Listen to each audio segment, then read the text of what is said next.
Hey, Peeps Galucia here, doing what should be the last episode of my Civ 5 playthrough for the post-industrial era playthroughness.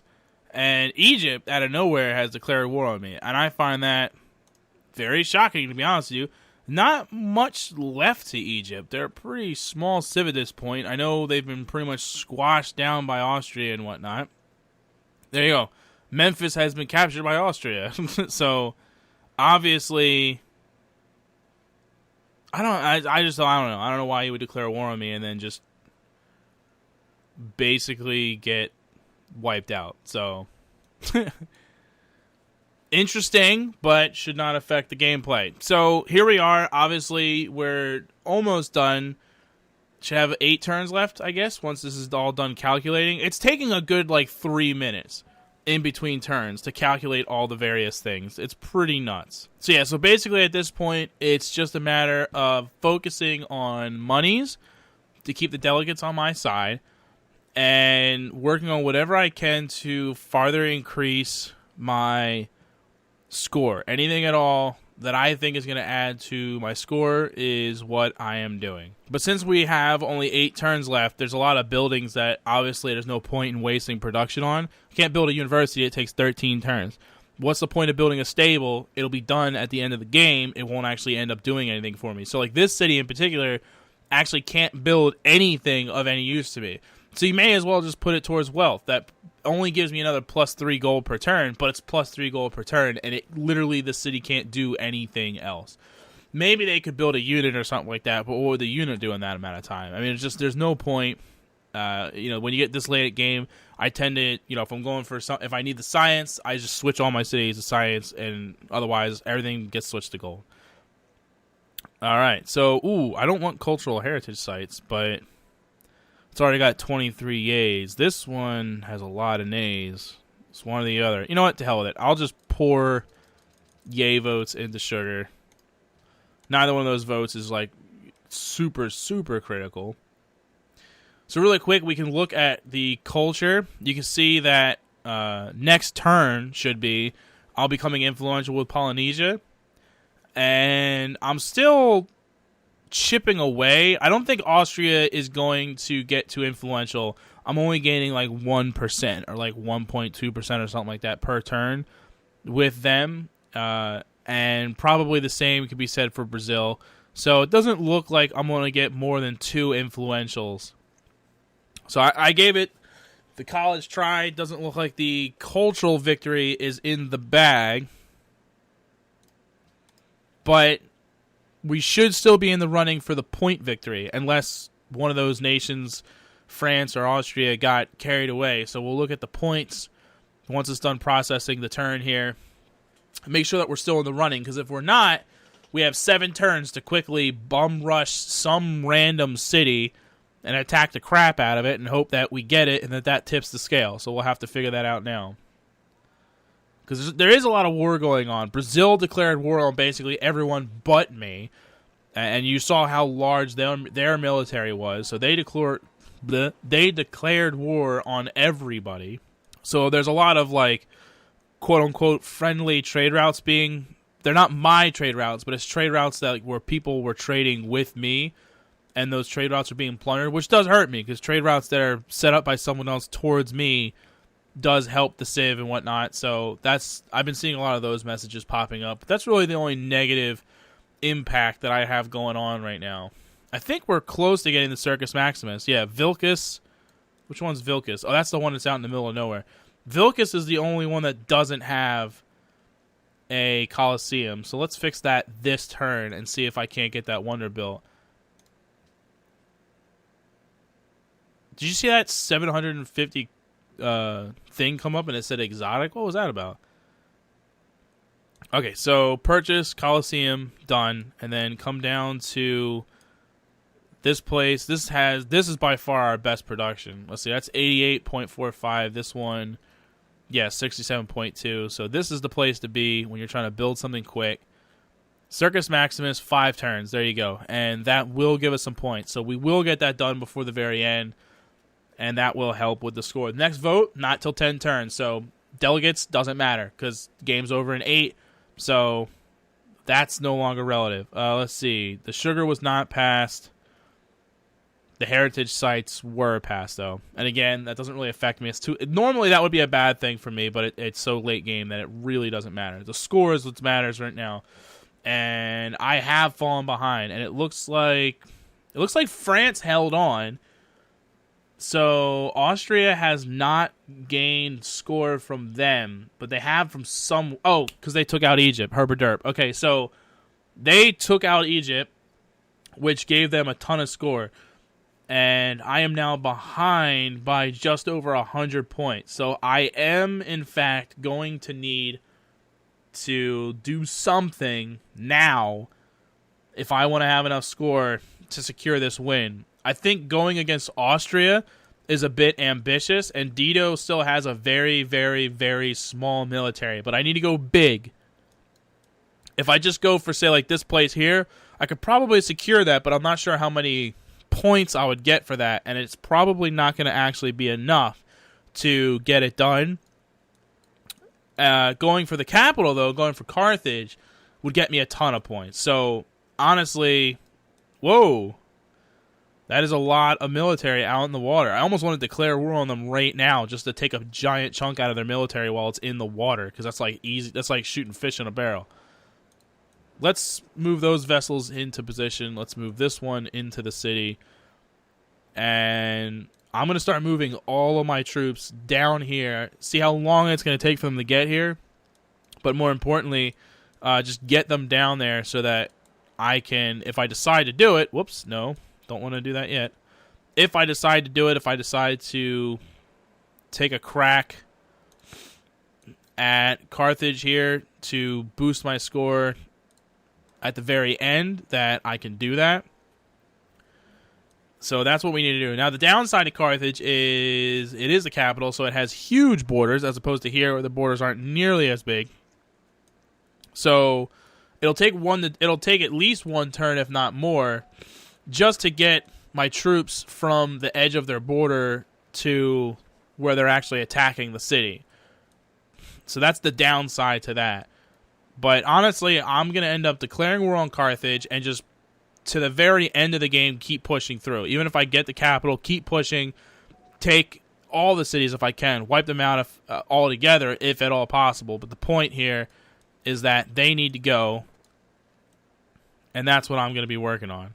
Now, I sold some of my bombers because gold was becoming an issue, and I wasn't even sure whether or not I was going to have any military actions between... I assumed I would, because at the end of the game you always get military actions, one way or the other. But I wasn't sure, and I had these Great War era bombers, and I was focusing my money on other things, basically. So I wasn't worried about keeping the bombers. I'd rather just have the gold per turn, which I'm still glad I did, because I'm really low on the whole gold per turn thing. But I still have a bomber, and upgraded to an actual bomber this time instead of the Great War bomber. So we got that moved into position, lots of troops coming in, things are getting hectic. And I didn't even notice it, but I'm now above 200 on my tourism, which is pretty sweet too. See, now immediately moving the troops back onto land to deal with this whole situation here. But at least I managed to take out a couple of the units, a cannon and an infantry, as well as a boat, and now I got the submarine to worry about, so I kind of have to divert my attention to that. But a good start. Oh, this place is still revolting. I can't even attack with the city. Dang it. That's no good. Alright, so bam. And I'm gonna start attacking right away with units that I can get onto land, because this is a race to the finish now, and we need to get this done. So I need to be hitting Carthage with everything I got. And we're definitely at that point where pretty much every city that finishes construction of whatever it is they're working on is immediately switching to wealth. There's nothing left for these people to do besides that. So, ooh, I just thought of something bad, though. Hold on a second. Before I finish giving all my units orders, it's going to take 3 more turns to finish building the Circus Maximus. If I take the capital before that, it'll stop the production of it. That would suck, because I won't be able to get it then. I'll run out of time. and Austria is still plugging away at their points. So they're at 1738 right now, so I need a little bit more than 100. It's very doable, but it's sketchy. I love that Denmark doesn't get that movement penalty, that I can land, set, and fire my artillery all in the same turn. I will say, though, on that note, that I am definitely... you know what? Shoot. No, you can attack because I got more people coming. I'm definitely low on tech, but everybody is. It's surprising. I'm not alone in this, that at pretty much every civ is really low on their tech right now. I'm actually one of the more... I might be the most advanced as far as how many techs I've gotten. Because you can see like the types of units that I have right now. I still have Great War Infantry.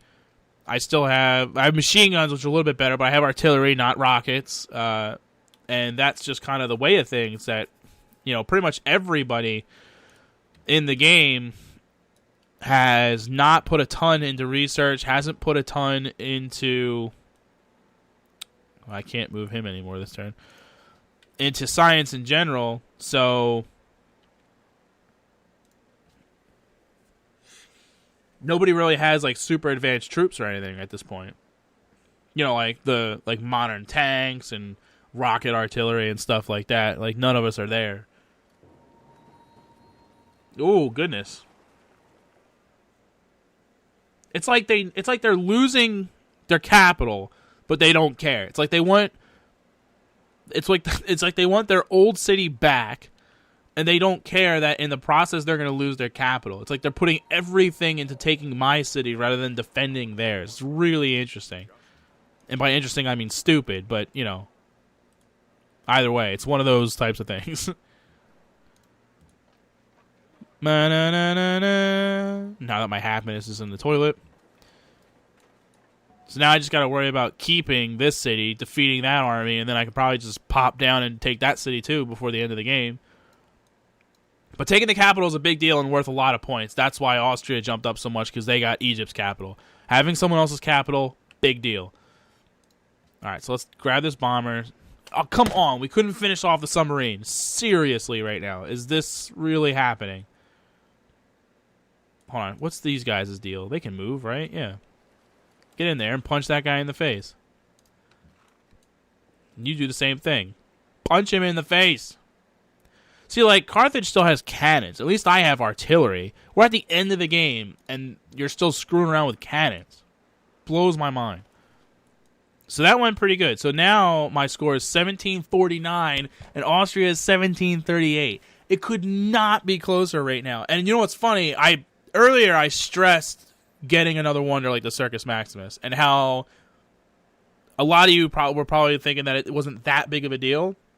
And that maybe I shouldn't have poured all my production into Colosseums throughout all the newer cities to ensure that I got that.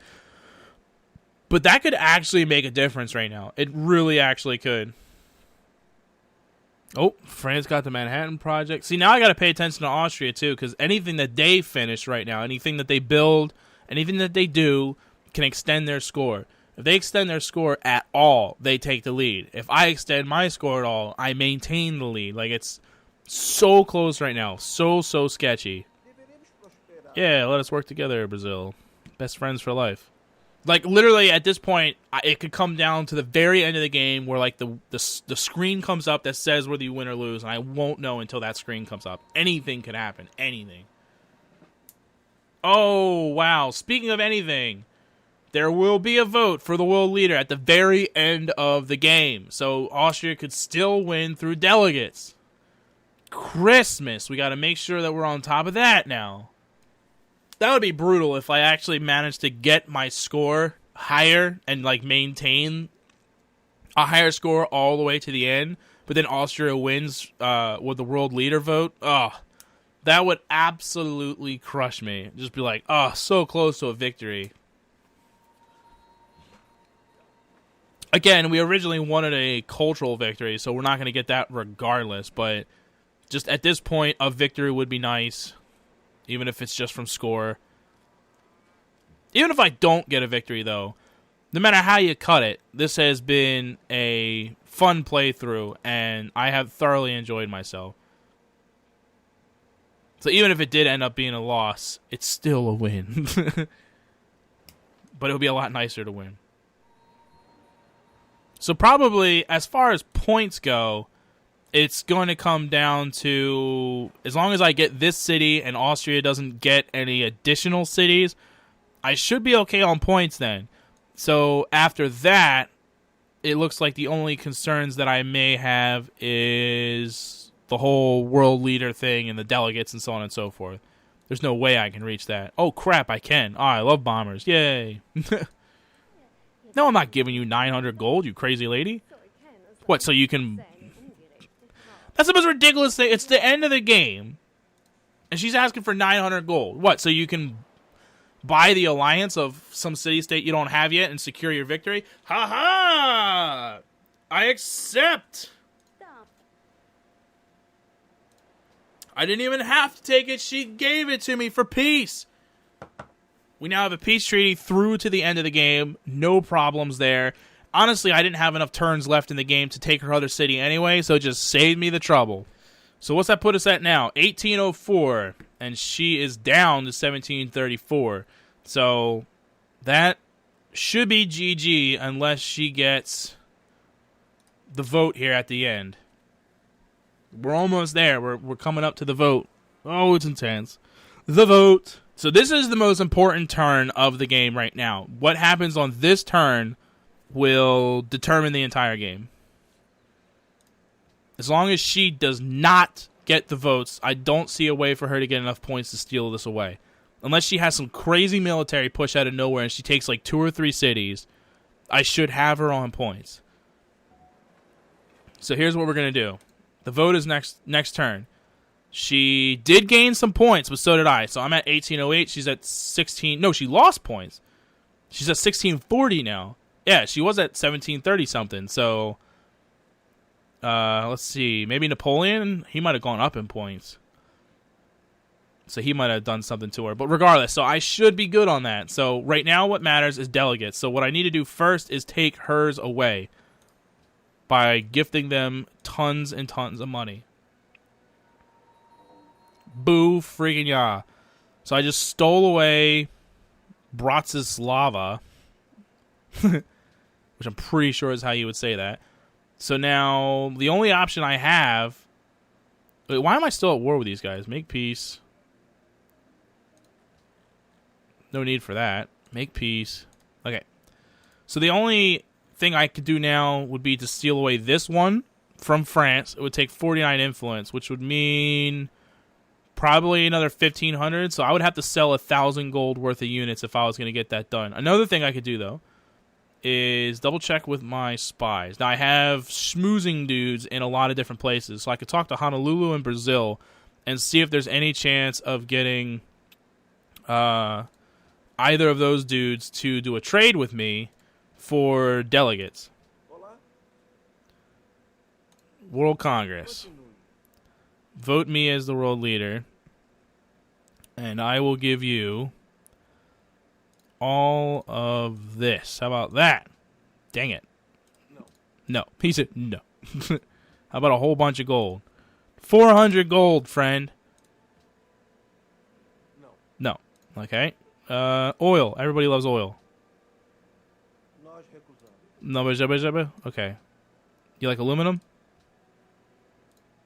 No, you don't like aluminum. Okay. Coal. You like coal? No. And horses?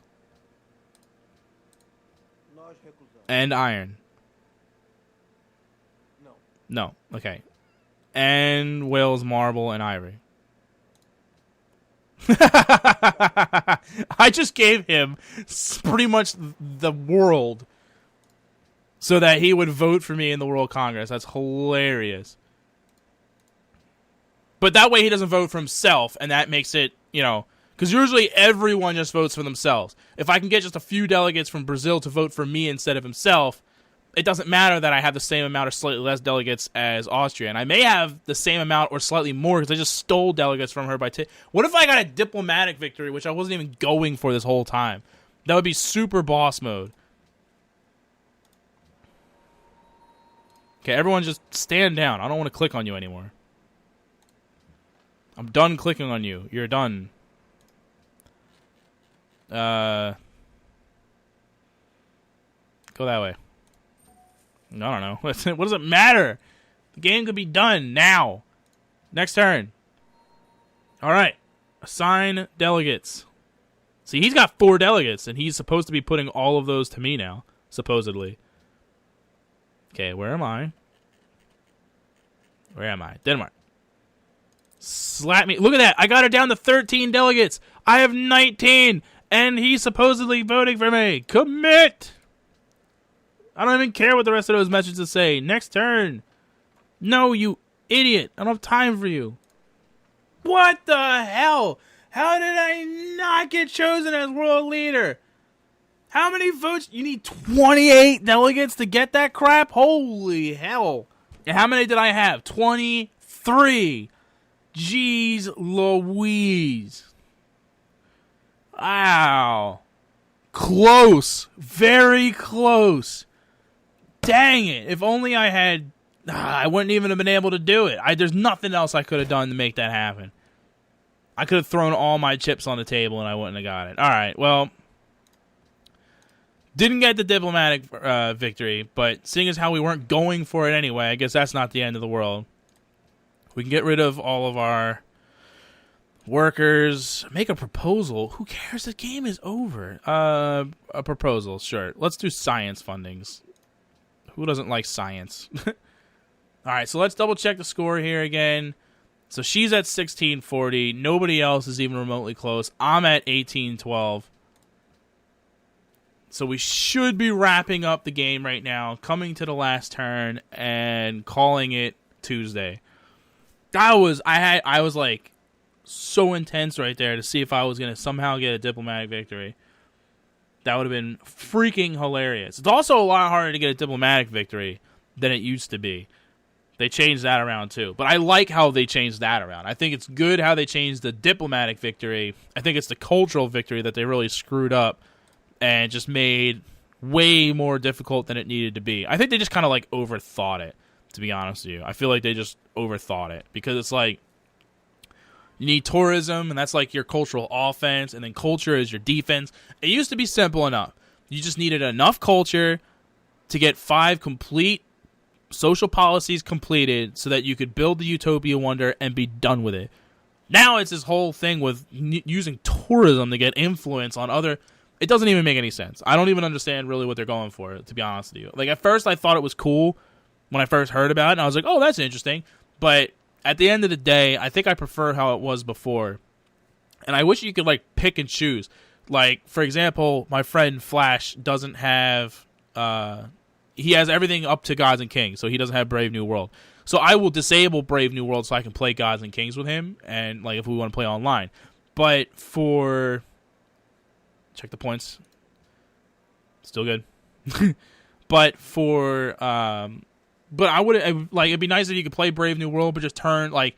But use Gods and Kings culture. You know what I mean? Like, they just disable parts of it, because I like the trade routes... I like a bunch of the new appearances of things, and I like how they changed the whole thing with delegates and whatnot. I think there's a lot of cool things that they've done that is really entertaining and whatnot. I'm not totally sold on the culture thing. Having said that, this is still one of the best games I've ever made. I absolutely love Civ 5, and I'm going to continue to play it for hours and days and weeks on end. I don't even know how much time I've devoted to this game. 360 hours played, 370, something, anything. Who knew I was going to finish Combustion before the end here? I just keep getting sciences that I don't think I'm going to get. That's crazy. You know what? I'm upgrading that cavalry unit right there to a land ship just because I can. You go. You be a land ship. And this place has finally finished the courthouse. That's hilarious. Go ahead. Just get some wealth. We're just cleaning house here. You know what? Rocketry. To hell with it. How we doing on points here? Still doing okay. So yeah, so overall, this is still one of the best games ever made. It might be the best strategy game ever made. I may be so bold as to make that claim. I'm pretty sure it is, actually, to be honest with you. At least this type of strategy game. Yeah, open borders. Why not? It's the end of the game. You can get me to agree to anything at this point. Oh, yeah, you don't like that? Okay. Boo freaking ya. You're absolutely right. All right, so there you have it. So I let my friend Pax down. I could not secure the cultural victory. I gave it hell. I'm going to click this really quick just so we're done. I'm not going to play any more turns, but I just wanted to be able to go into culture since that is what I was going for. I ended up influential with 2 of the civs, 2 out of 6. Obviously, if it was 2 out of 7 the whole game, but since Egypt got destroyed, they no longer matter. So we got some of it done, and I gave it my best shot. Given more time, I think, Brazil and Austria were on their way. It's more Brazil. But cultural victory in Brave New World as Denmark, very, very, very difficult, since a cultural victory is really hard to do in Brave New World regardless, and Denmark just makes it no easier. So that was a lot of fun, though. I appreciate it. Thanks to PAX for giving me that challenge. Thanks to everyone for watching the series. I appreciate the views and support. Comment below. Let me know what you thought of the series and thought of the outcome. We didn't get the victory that we were aiming for, but we still won with the score, which, by the way, final score 18-23, closest person to me 1650. So, and, at the end there, it could have gone either way, and I feel like I made a lot of key decisions that secured victory for us, and I felt really good about that. I felt good about being able to make those key decisions that secured the victory. That felt really good. So comment below, let me know what you thought of the series as a whole, and let me know what you're looking forward to for the next Civilization, because I'll keep making Civ playthroughs. There's no reason for me to stop making Civ playthroughs. Plenty of people really enjoy these. I'll obviously take a little bit of a break now and take a breather from Civ, but we will definitely come back to it. So if you would like to submit a challenge such as my friend Pax has, where he suggested getting a cultural victory as Denmark, which I was not successful in doing, but if you would like to suggest a Civ and a victory type, I will go ahead and choose one of those and then see what I can do about making it happen. Maybe I'll have better luck with one of your suggestions than I did with Pax. So thanks again for watching, everybody, and I will see you next time. Later!